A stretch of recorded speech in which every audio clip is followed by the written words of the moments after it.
HarperCollins and Harper Audio present Dungeons & Dragons, Dungeon Academy, No Humans Allowed, by Madeleine Roux, performed by Imani Parks.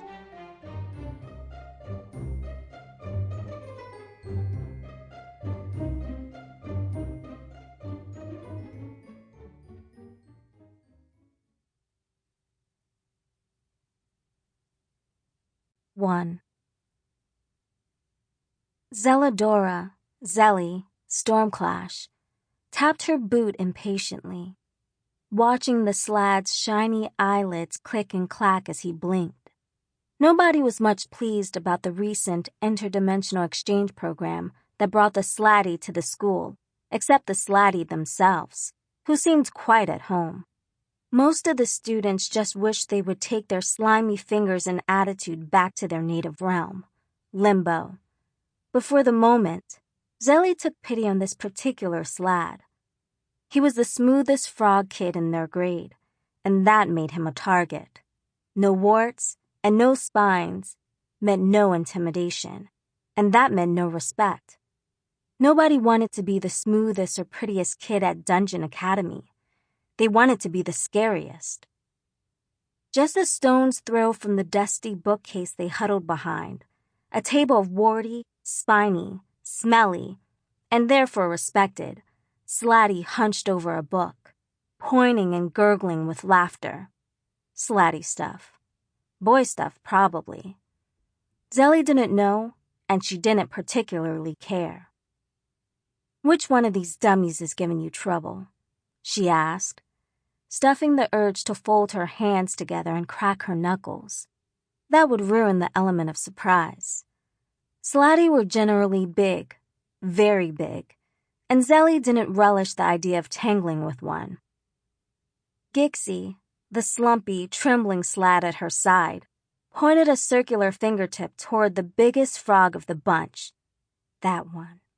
He's the worst of the lot. The worst. He never leaves me alone. Not for 1 second. When they relocated to Faerun, his dad remarried a lesser drake, and now he thinks he's king of the school. He says he... Calm down, Gixie. I don't need his life story. She tapped the slad on his moist shoulder and flapped her hand, waiting for him to show her the goods. Payment. She wasn't going to intervene on this tadpole's behalf for free.